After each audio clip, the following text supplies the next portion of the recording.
welcome to dHarmic Evolution. Hey everybody, I'm your host, James Kevin O'Connor, singer, songwriter, audio video artist, master storyteller, international talent agent.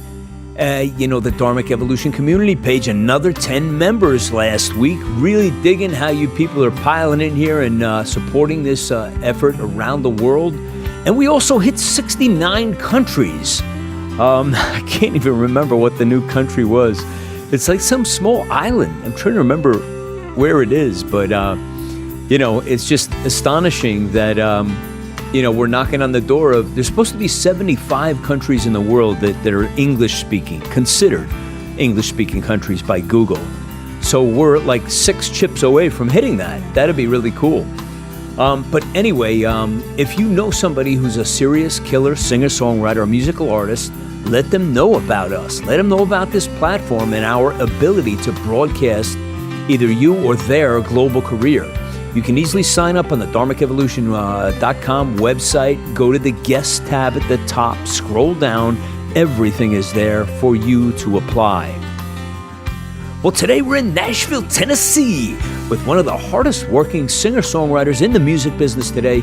She's originally from Detroit, Michigan, but packed it all up and headed to Nashville at 17 years old with a dream and a determination to be envied.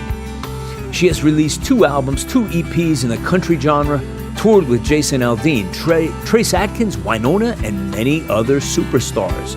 But right now, she's about to release a brand new full-length original album produced by Jim Moose Brown. He's a member of the Bob Seger's Silver Bullet Band. Here she is. It's Rachel Ray Williams. You better strap up your seatbelts and let's go for a ride. Today, just so happy to be in Nashville via Skype with Ray Williams. Oh my goodness, this took a while, but I'm persistent, Ray. We got you on the show, finally. Yes, thank you so much for your persistence. I appreciate it. Yeah, a very busy lady, man. You've got so much going on in your life all the time, and since I've known you, it's probably about 4 years now, I think, that we first got connected through our mutual friend and producer, Kim Copeland, and you seem to have just ramped it up. And I didn't know that you were originally from Detroit. So, you've got the country in you. You've got a lot of soul in you. You're Yes. very, very eclectic.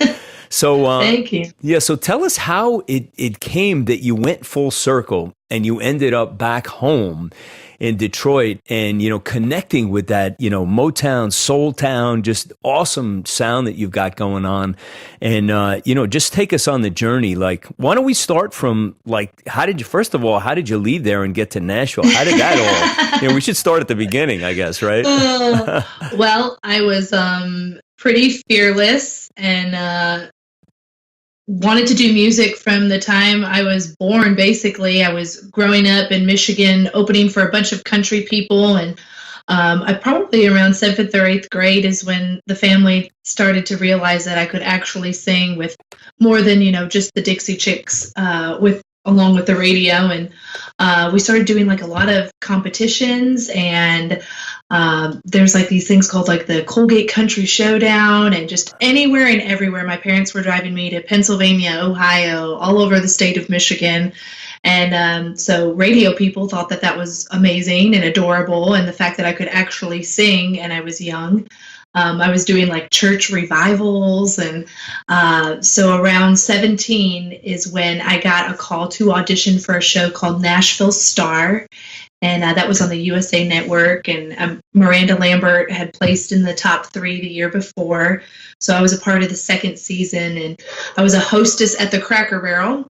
Oh, nice! Yeah, my only real job in high school, right? And so I started going down there and missing school to film the show. And when I came back and I graduated, I had already met Kim Copeland just kind of through mutual people while I was going down there to film the show. And just, the right people, the right time. And they just said, hey, man, if you're ready to move down to Nashville after you graduate, we've got stuff for you to do, you won't just be roaming the streets aimlessly over here. Right. So, yeah, man, I had a 97 Ford Escort that barely ran, and I packed that baby down with as much Winona and Little Mermaid memorabilia and clothes, and that was it. And I'm so glad that I didn't know any better, because I probably, would have never made it,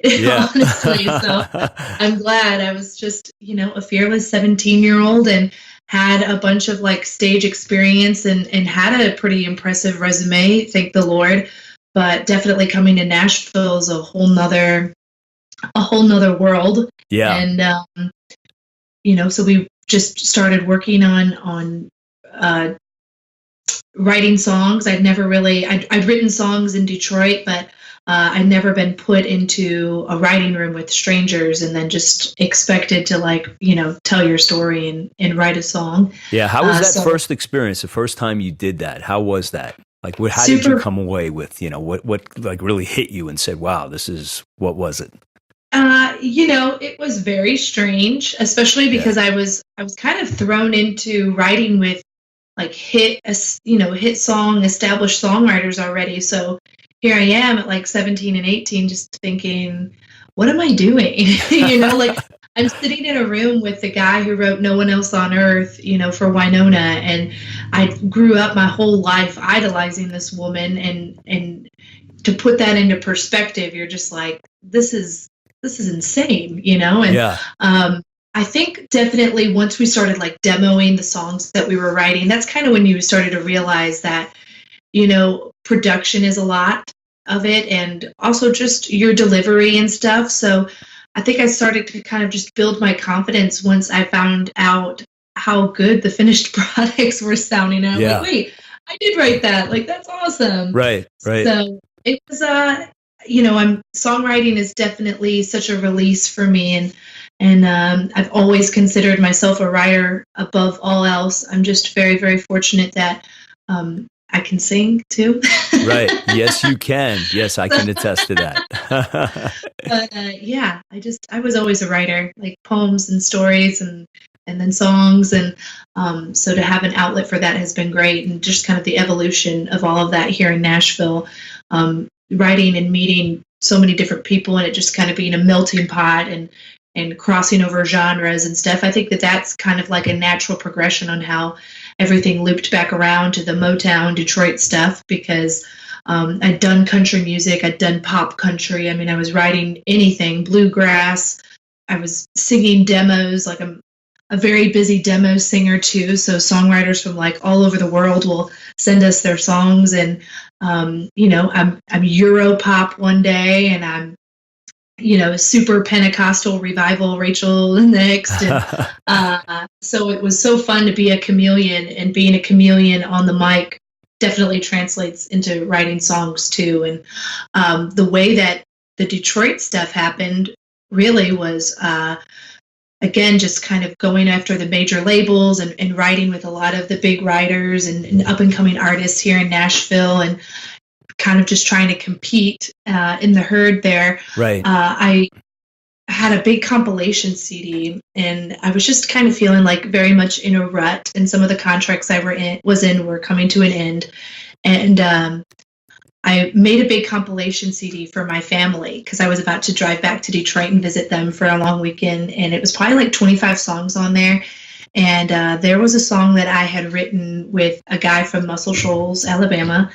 And it was about the Nashville flood. And so it was very like church organ-y, soulful. Yeah. And when we did the vocal, I kind of went with it, but I kind of also held back a little bit. But I definitely was like trying to give it, that gospel flair. Right. But only to a certain extent. And my family, out of this whole compilation, everybody said, "What's going on with song number 5? Like, you sing like a black girl. Like, why aren't you doing more stuff like this?" And you're like, oh, okay. Like, okay, sweet. Like, yeah, let's go with it. So, kind of from there on out, it was like everything that I wanted to write and everything that I wanted to sing, I wanted it to be, more true to that part of me that I feel like I kind of had suppressed for a while, trying to do the country music stuff so hardcore. Yeah. It's funny So that you said that about, is that some, large woman who's like a Baptist, African American woman, she's like 200 or 300 pounds or something.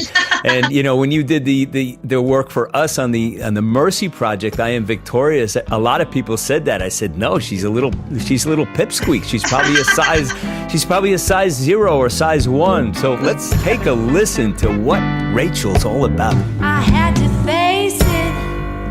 The fact that you and I would never make it. For as hard as we tried, we couldn't save it. Couldn't bring it back to life. All the breakups and makeups were way too complicated. So I did what I needed to do, and I laughed what was laughed out. Me and you. All of this love, all that your heart has poured into someone.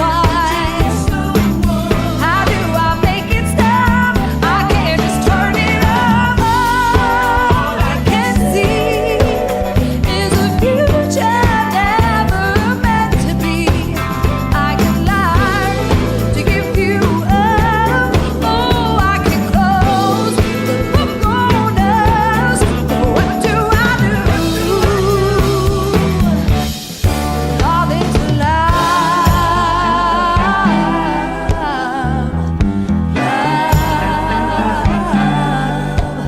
Well, my temptation is to plug another man in the equation, but it's way too soon. Infatuation, hey, it's just like a drug, 'cause you feel like it's real till you wake up in the morning. So I know I'm not ready yet. Can't believe you and me made such a mess of all of this love, all that your heart has poured into someone.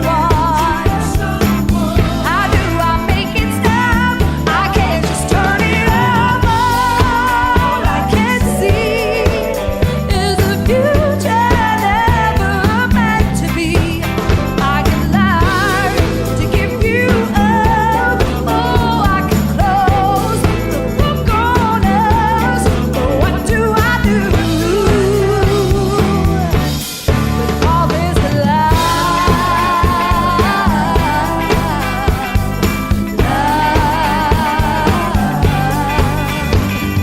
Sit still. It's hard to do when it gets this real, and I hate it 'cause baby, I still feel all of this love keeps rushing back through me like a flood. How do I make it stop? I can't just turn it off. All I can see is a future never meant to be. I can lie to give you up. Oh, I can close the book on us. But what do I do? What do I do? All this love.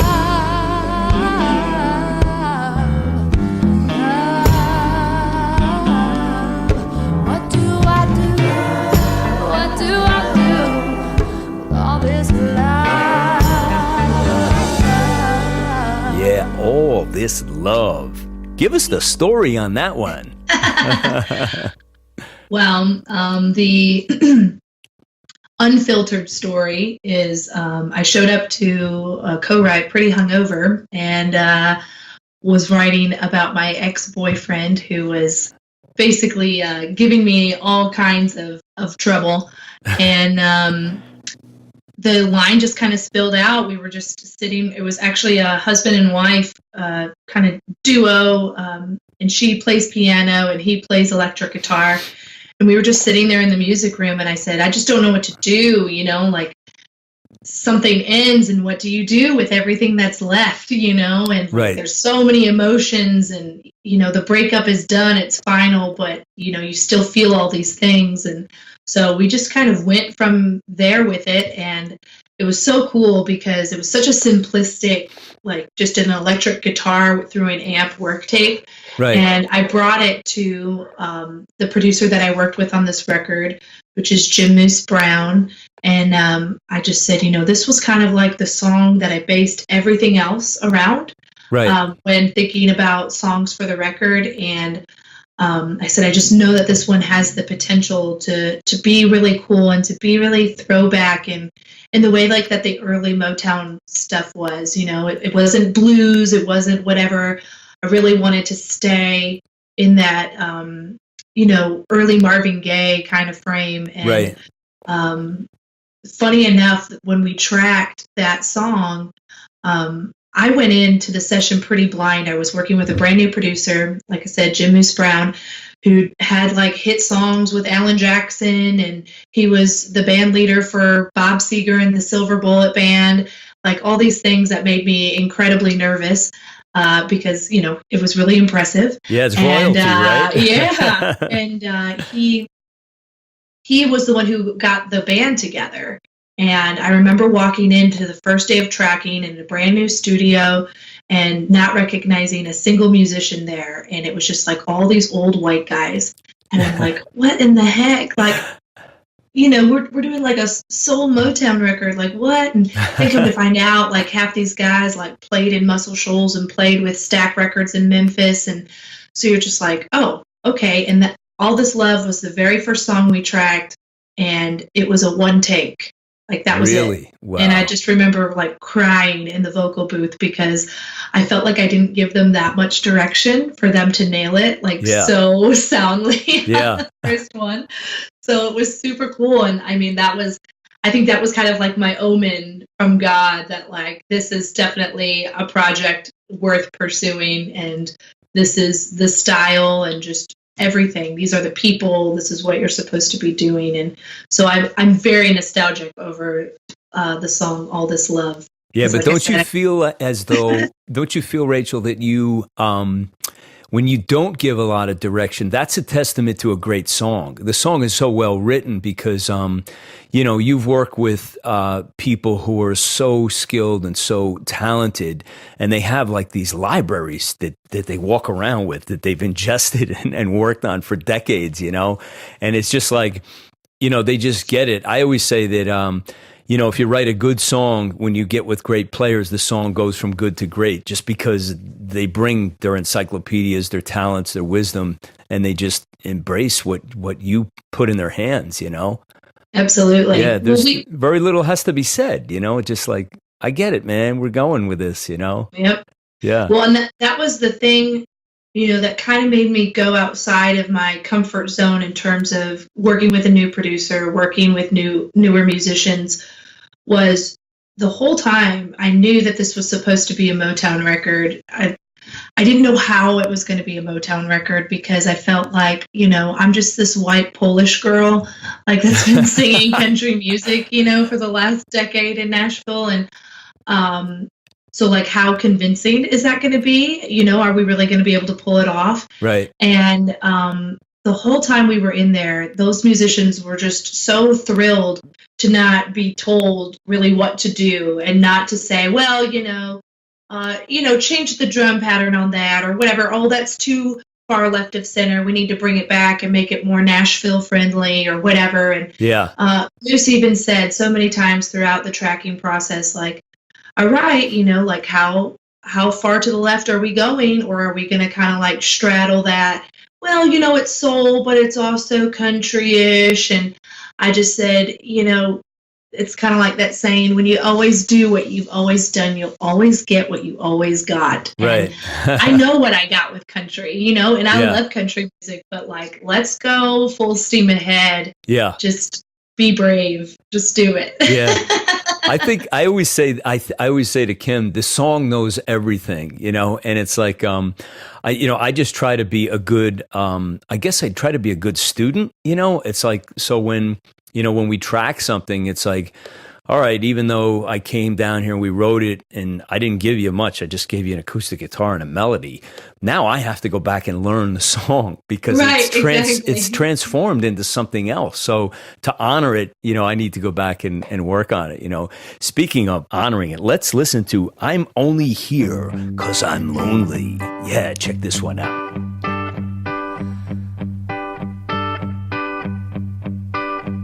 At some point in my life I realized that love may never come for me. So I settle for the next best thing and hope it's good enough.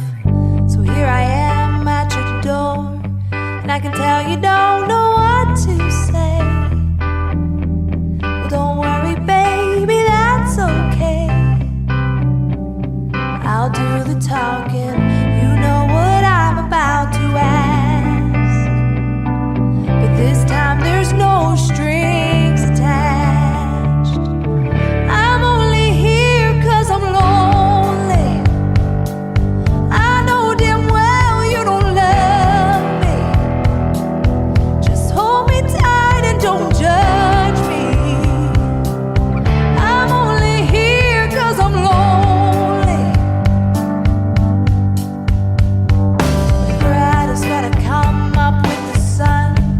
But I'm the one who made this bed, so I'm gonna have to live with it. And it won't be easy, but I'm not thinking about tomorrow tonight. And I don't care that it's not right.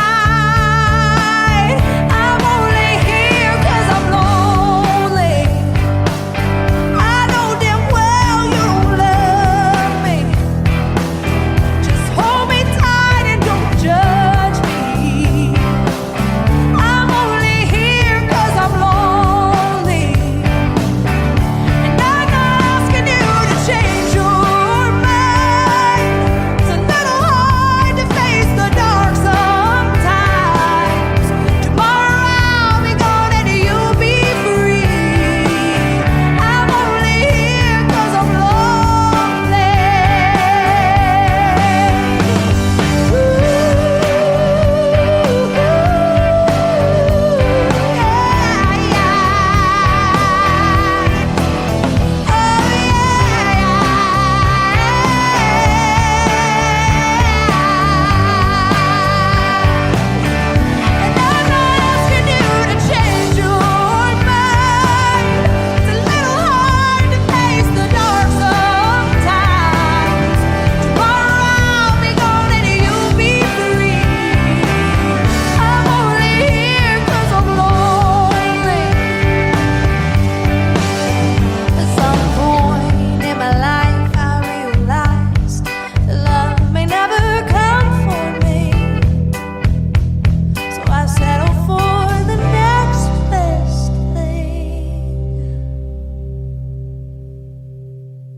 I'm only here 'cause I'm lonely. Love that one. Love that one. So let's talk, before we talk about the song, let's talk about your handle as Ray Williams. You've got a couple albums out as Rachel Williams, and the Motown thing swung you over to the Ray Williams. Before I forget to mention, congratulations on your engagement. Yeah. I know, it's so weird. I don't own any jewelry, and so when he gave it to me, I said, "Are you sure? I feel like I'm gonna lose it or something." You don't own any jewelry? I'm not a very good female in that regard. Wow. I love big hair and I love sequins, but in terms of jewelry and shoes, I'm very embarrassingly lacking in this. But, you're the first girl I've ever had on that says I don't have any jewelry. I've never heard that before. So when he went to the jeweler, he actually said, "Hey, I looked around and she literally has no rings, nothing for me to gauge what her ring size is." And I was actually in Nashville. So he proposed the night that I came back to Detroit. And so it was funny because he told the jeweler, "Well, she's Polish, so I think that just means that she has fat fingers," which is totally inaccurate. So when he proposed and put the ring on my finger, it fell right off of my finger. It was way too big.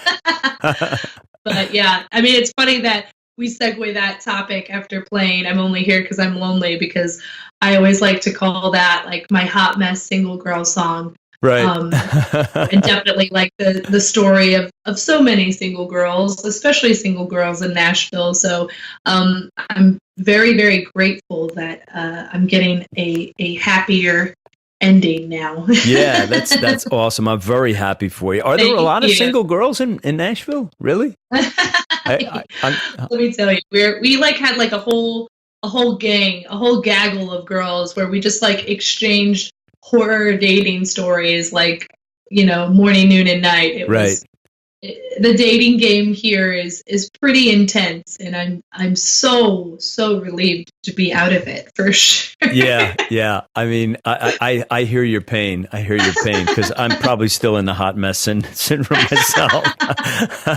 But you know what? Well, I have no excuse to not create good music. So you know, I just immerse my energies in other endeavors. You know, that's the way you have to do it. Yeah. I know.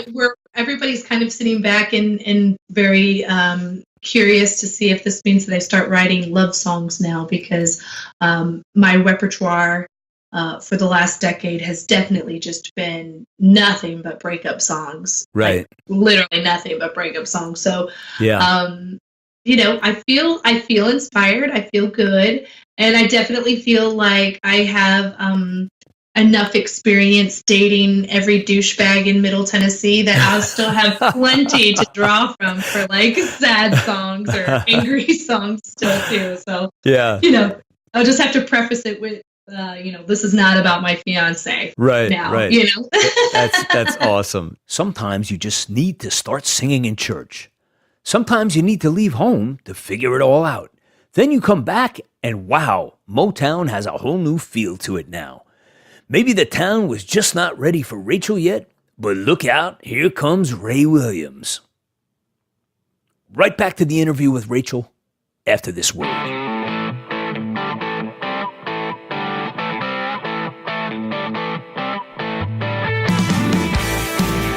Are you a singer-songwriter, artist, or author? Are you in need of a platform for your career? Well, the James O'Connor Agency is in the business of helping you broadcast your global career.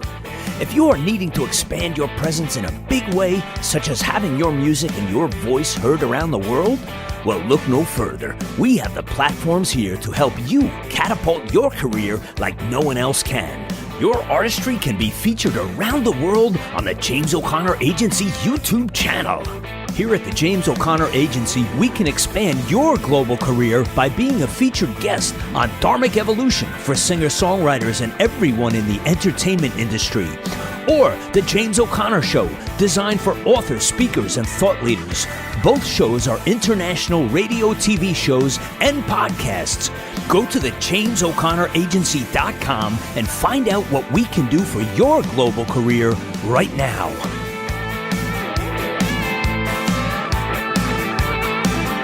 Hey, tell me what's the like as this new project's going to come out, you're going to come out single by single. I think you're going to be releasing one single at a time, which I think is a really, really good strategy. You know, because it keeps, like, if you're doing an album, it keeps it alive longer in the minds of people, and you know, you can take your time with the next record. So, do you think you're going to be doing any kind of live events, touring? And I know you're playing at the Bluebird coming up this week, also, right? Yeah. So let's plug that. What's going on with that? Yeah. We're playing. I'm playing the Bluebird Cafe here in Nashville, Tennessee, on Saturday, October 28th, and that show sold out in 5 minutes, and so wow, pretty excited. Yeah. Pretty excited that the man is flying in from Detroit to be at the show. So I threw in one good love song, just for good measure for him. But yeah, we're definitely going to be touring a lot next year. I've been a part of a really amazing movement in Detroit where it's kind of like the new faces of Motown. and I've been very, very privileged to be a part of that. And we've been working on a documentary with a soundtrack that's going to follow. So all of those things are going to coincide with my new record too. So there'll be a documentary, a soundtrack, plus my single by single record. And so we're actually going to all be touring together starting in February of next year. So wow. I'm really excited to get back on the road, and I definitely feel like I'm the best version of myself when I'm constantly moving. So I'm excited to get back to it. and you've got a lot of content too. All of that, tell us about about that project of putting the focus back on Motown and back on Detroit. Tell us what's that all about. Well, so the project was basically supposed to be about the fall and rise of Motown Records. Okay. A little bit of the history. I mean, clearly we all know Motown was originated in Detroit, and in the late 70s is when Berry Gordy moved it to LA. Right. And, Motown never really quite was able to capture that magic again, and Berry Gordy eventually ended up selling it about a decade later. And so now, ever since then, almost for like 20 years now, Motown's kind of been in this weird fluctuating state of being kind of umbrellaed under other major labels and not really being given like the attention and being a standalone label anymore. And a few years ago, they got out from under that umbrella. And so they're not just a sub-label anymore. They were, coming back and just basically trying to say, hey, we're not the Supremes, we're not the Temptations anymore. However, we still have like viable new forces that we're working with. And so it's been really, really amazing. I was actually out on the road doing some stuff on tour as a background singer, and I got called to sing backgrounds on a demo that was being recorded in Detroit, and little did I know it was actually for a Motown artist and from out in LA. And basically everybody at A&R just really, really loved my voice and like loved my ad-libby, runs and stuff that I was doing at the end of it. Right. And that kind of was the stepping stone that brought me to the table. And thank God I already had this record. Like I had literally just finished the record, and it wasn't even done. We weren't even done mixing it or anything yet. Yeah. And before I knew it, I was like going out to LA and talking to these, fine folks over at Motown. And so then all of a sudden it kind of like spurred into this documentary where they wanted to film with people that are currently working with Motown, even if they're not located in Detroit. They might be in Chicago, LA, wherever. But we were going into Detroit, and we were recording at like some of Motown Records' landmark, places and studios and churches and all that. And a lot of it, is closed. But it was still so cool to film and to like record songs live there. And that's kind of what the whole documentary is just kind of the uprise of Detroit again. And I'm so proud to even be like the smallest part of a movement that can shine a good light on Detroit, because it really does deserve it. And that is my home. So to come full circle and to be a representative and be a good, like something positive, it's not like some kind of scandal, and it's not, offensive music by any means. It's like, I want to pay homage to that incredible Motown era. And the fact that I get to work out of Detroit as well is basically a dream come true for me. So tell me about church, because all of the strong, kick-ass singers all come. You're like a Whitney. Whitney was in Newark, New Jersey, singing her heart out, and you were. Did you start singing in church at an early age, like I did. For a little girl? Yeah. I was until about age 9. I was raised Catholic. Right. So, because everybody was Polish, and so my grandparents and everybody were Roman Catholic, communion, confirmation, catechism, the whole thing. Right. And then around age 10, my mom didn't make us go anymore.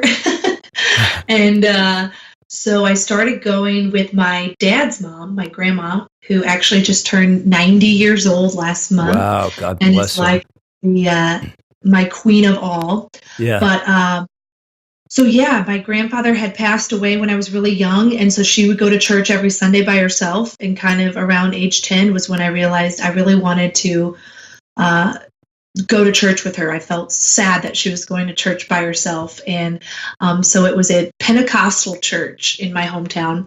And people say Pentecostal, and you have that image in your head, and it wasn't quite like that. It was just a bunch of old ladies and old men who were singing super loud, and some of them were speaking in tongues, and some of them were, feeling the spirit and collapsing on the floor. Right. But it wasn't like a strict. It was actually like a very liberating experience for me, I felt. And so we always had gospel singer groups come in, and just these older, Caucasian, Southern gospel groups, and they'd sell their CDs in the lobbies of the church and all that. And I just thought, hey, I know how to sing. Like, I want to do that. And so one day I got really, really gutsy, and I was probably 10 or 11. And I just went up to the lead singer after church one day, and I said, I want to sing. And he said, well, what do you want to sing? And I said, well, I don't know. I mean, I know a couple songs. And he goes, well, do you have tracks? Because at the time, a lot of people were playing with tracks. And I said, no. And he goes, well, what are you going to sing? And I said, just let me sing at the next revival, and I'll figure it out. And so I just got up there at like 11 years old and sang Amazing Grace and How Great Thou Art a cappella. Wow. And I remember the church piano lady came up and was helping me out on the second song or whatever. And that kind of like started this whole thing where I kind of was like this Southern revival darling for a little while. And then, once I kind of got to be like 14, 15, I started doing like a ton of fairs and, like I said, contests and opening for all the country people coming into town. But I would still go back and sing at my grandma's church. And I definitely 1000% credit church with the fact that I just, grew some balls and like actually went up and it's the Kahuna factor. That's awesome that you did that. I mean, that's, I was like too terrified. I grew up the same with you, Roman Catholic. And now I go to a Baptist church now, actually, because it's like, well, these people know how to sing, man. I learned something here. I mean, some of the people, I just can't believe the level of talent that comes in off the street. And, you'd never know these people have this level of skill, but they're really, really incredible. Hey, I think it's time to play Once. Here we go with Rachel Williams. Check this out.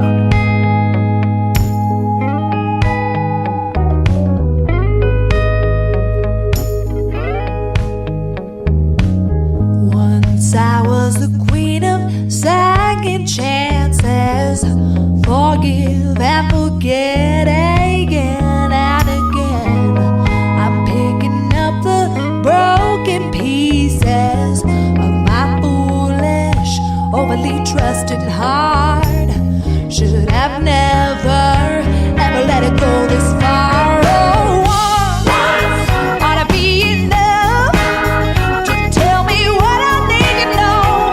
No more breaking up and making up. What a waste of time.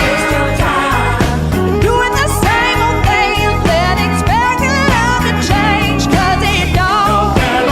So call it love.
once. And happy belated birthday to you, Rachel.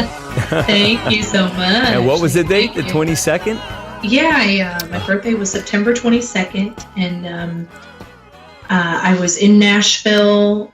I had like a birthday party for myself here with my Nashville girlfriends on Wednesday the 20th.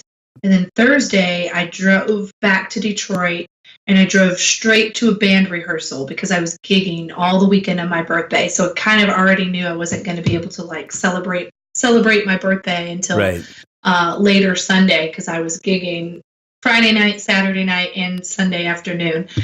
And so yeah, I drove 600 miles straight to a band rehearsal that was like 4 hours, and came back to my house.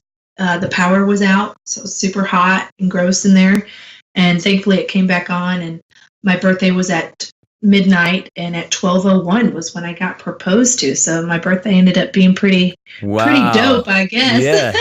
Talk about stacking the cool all into one day. That's pretty amazing. It's a whole lot of life. So kind of like what we were talking about with Nashville, like when I had it's expanded and gotten so crazy here. And, you know, for my birthday dinner, my girlfriends and everybody are all, you know, they're all suggesting like the new cool spot in Nashville. And, oh, this one has a great rooftop. And I'm like, you know what? I am old school Nashville. Like, I'm going to go to the same place that like I always hold like every big event. And it's a place that's literally been here like 10 years. And it was hysterical because we were, you know, they were so shocked that I came in with, you know, all my girls, all my gays, everybody. And they're like, what? Business? Yeah, party. I was like, I know what's up. They're like the OG of Nashville. So yeah, I was happy to celebrate there for sure. Right. Well, it has been some transformation, as we were talking about, like just incredible amounts of people moving there, and the traffic and the hotels and the construction. You know, I thought I was like looking at, you know, Lower Manhattan the last couple times I came down. I said, look at this skyline. What's happened to this place? I mean, it's still a crazy great place, but there's a lot to contend with the roads and the traffic and the construction, you know, and the parking. The parking is getting crazy. There's no parking here. We Uber everywhere. Yeah, that's a good move. It really is. Yeah, that's the way to go. Hey, let's talk a little bit about social media. I know you're an Instagram girl. Facebook too? Like, what's your favorite jam? You know, I'm more of an Instagram person, probably. Right. However, you know, right now it's a really interesting time for me because with a lot of this stuff that we're releasing with the documentary and just in working with the label and everything. Yesterday I had a meeting with a social media strategist, and you're like, wait, what? Right. So they're basically like going to take all of my stuff and just completely redo it. And so that's kind of a little bit scary, but you know, I'm going to keep all the accounts that I have currently, and I'll just use them, I guess, as like more of a personal thing, because I have a lot of dogs and I have really cute grandma and nephews and niece. So I like to post about them all of the time. Yeah. And so, yeah, but like Instagram, I feel like that's kind of my jam, but we are in the midst of kind of like launching a whole new thing, and I'll be very interested. I'm anxious to see what this is all going to look like. Yeah. It's a lot of studying, a lot of, it is. I'm up to my ears in it now. I've been doing it for a couple of years, and I'm always learning. I'm always reaching out.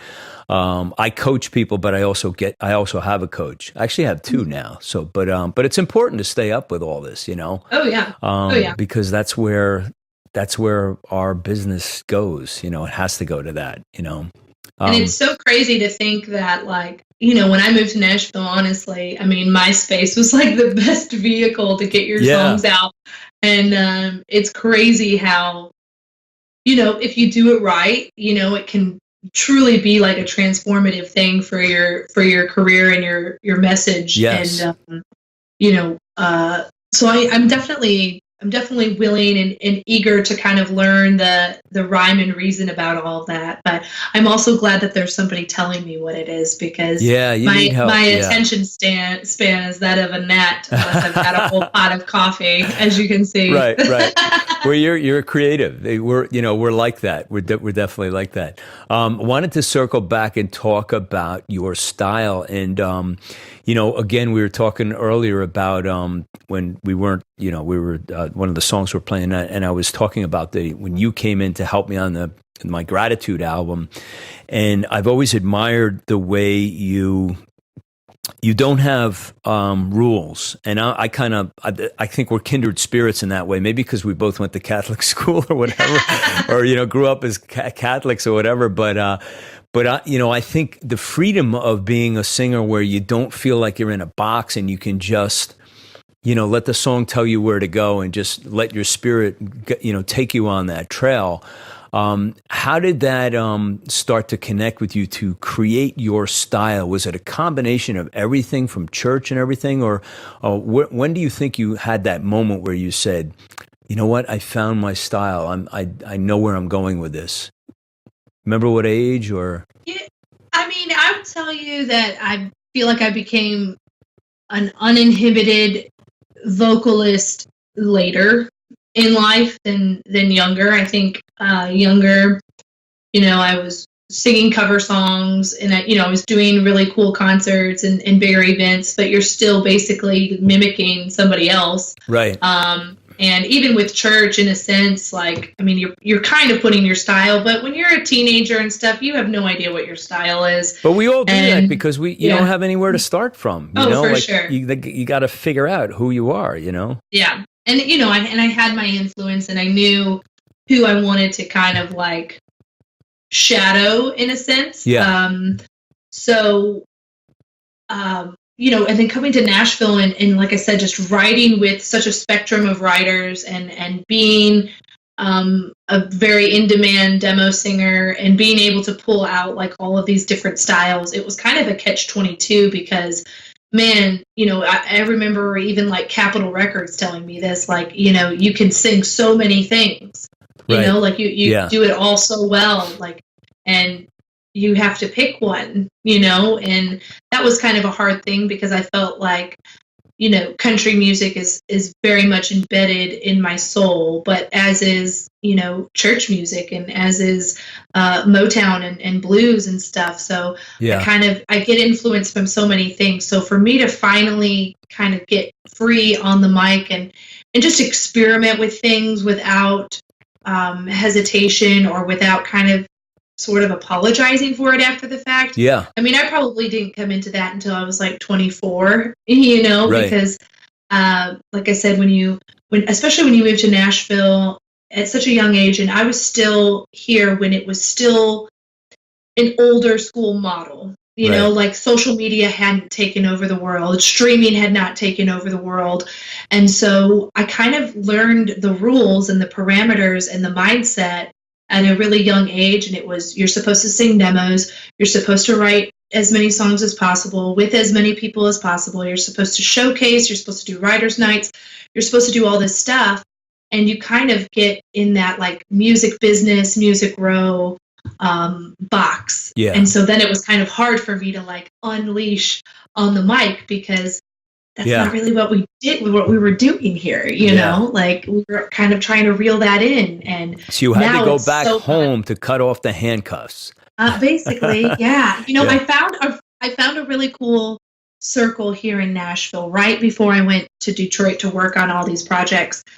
And a bunch of girls and guys like around my age that are just like monster soul singers. And it was so cool to like see, okay, look, we are coming to this, like there is a scene here in Nashville now that will complement this, and it's not big yet, but it's moving and it is expanding. And even going back to Detroit, and I tell people this when I was first, I come to Nashville every month without fail to write and sing and whatever, but I think the biggest reality check for me in all good ways was when I went to Detroit.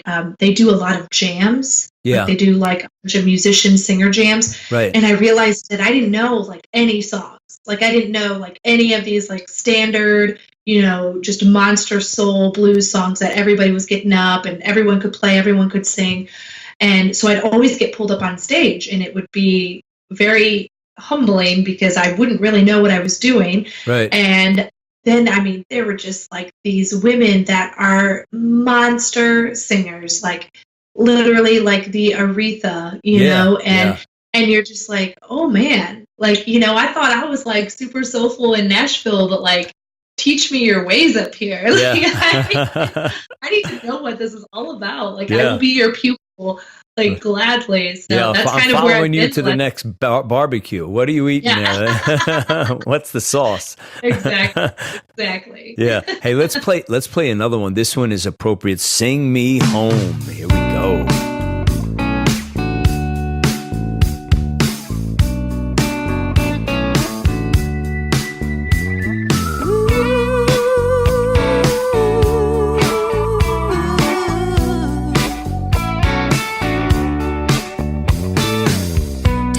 On vinyl, little carefree child dancing around the kitchen floor. Whatever I hear, my girl takes me back to a sweeter world. Guess that's what a melody's for. So let the groove be the engine, the words be the wheels, and roll me to where I'm from. Oh, come on, radio now. Play me something Motown, put the sway back in my soul. Sing me home, sing me home.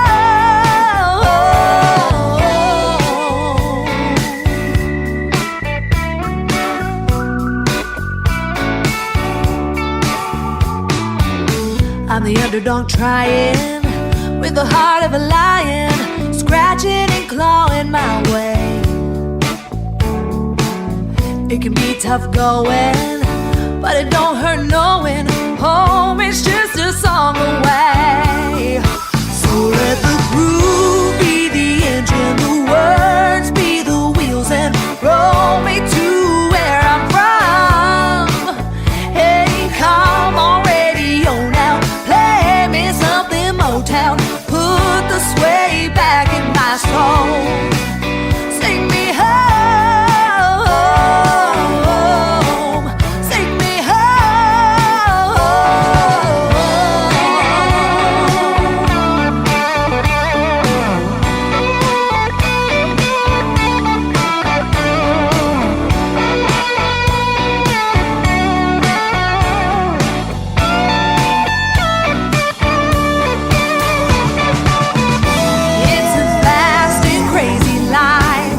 and sometimes I need to get away from mine. 3 minutes at a time. Let the groove be the engine, the words be the wheels, and roll me to where I'm from. Hey, come on, radio now, play me something Motown, put the sway back in my soul. Sing me home, sing me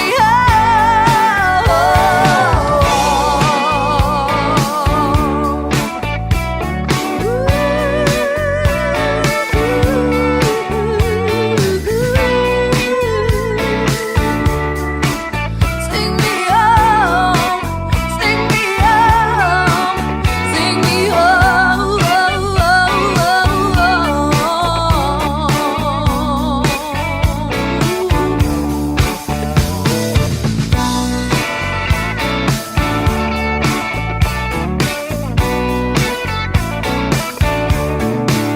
Sing me home.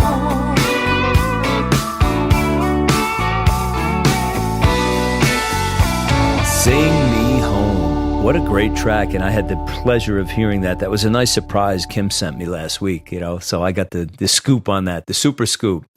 That was awesome. Yeah. So thank you. Hey, tell me about we're actually out of time. We're going to need another interview, Rachel, because this went way too fast. Way too fast.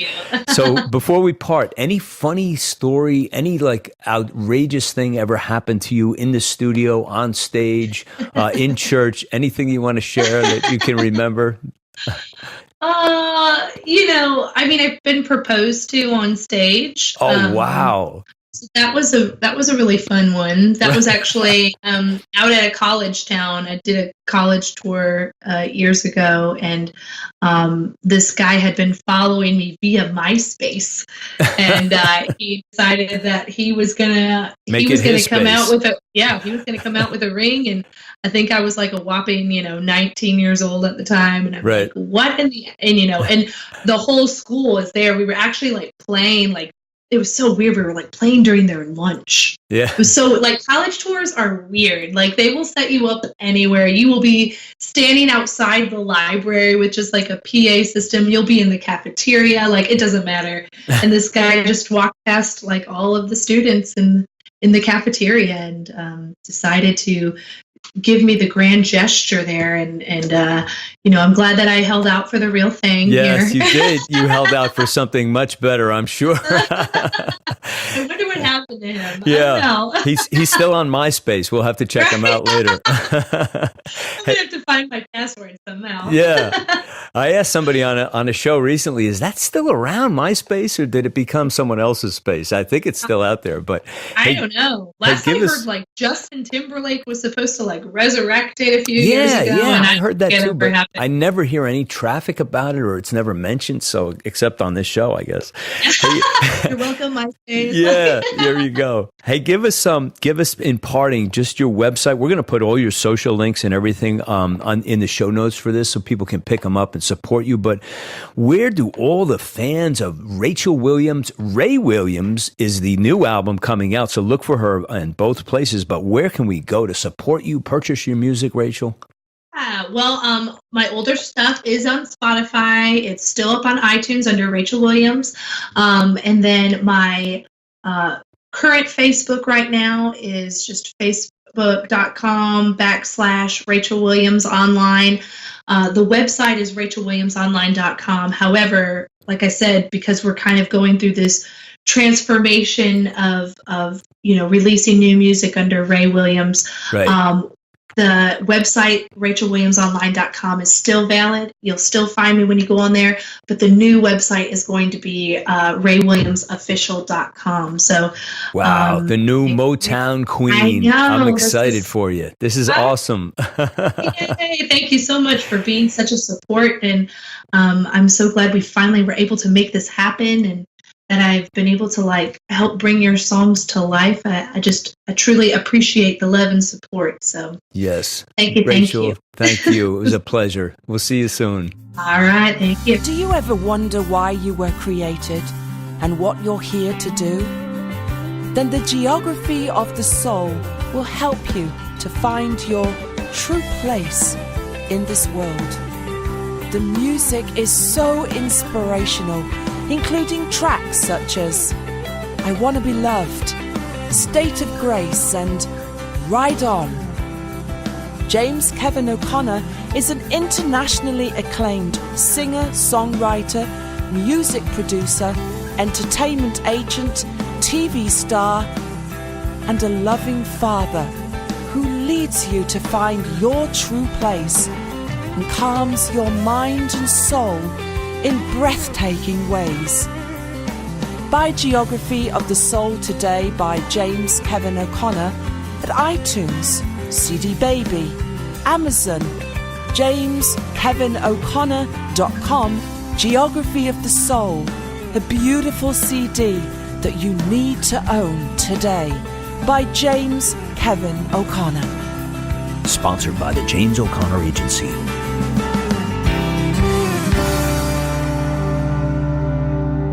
Writing, performing, singing, more writing, traveling back and forth between Nashville and Detroit, the Motown Motor City, Michigan. Rachel Williams is on a path of inspiration, dedication, love, and music. I think that's what it takes. You can check her out at rachelwilliamsonline.com. Hey, I want to share a song at the end of this broadcast that will be on my forthcoming album, Gratitude, that features Rachel Ray Williams singing together with me on a song called Like I'm Home.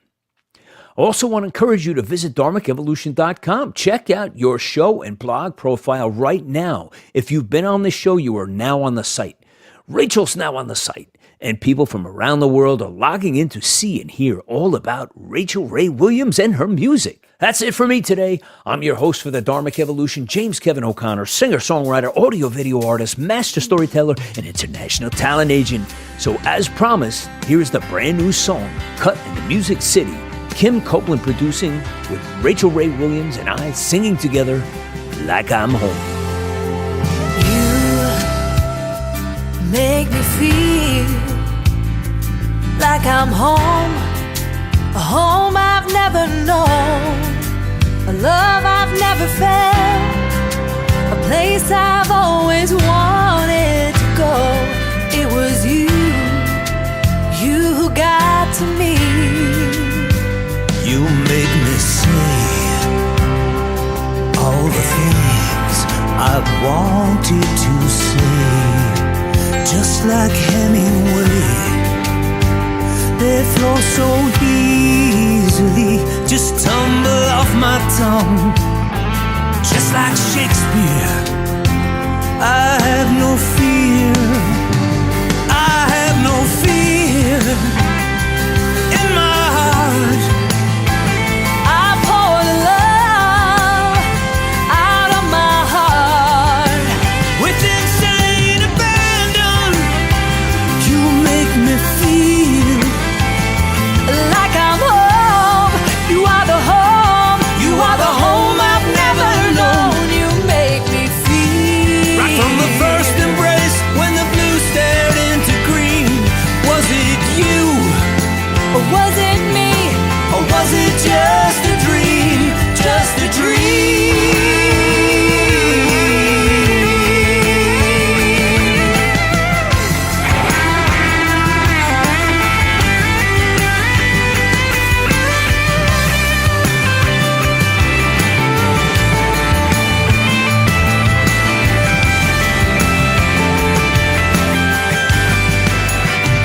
I have no fear in my heart.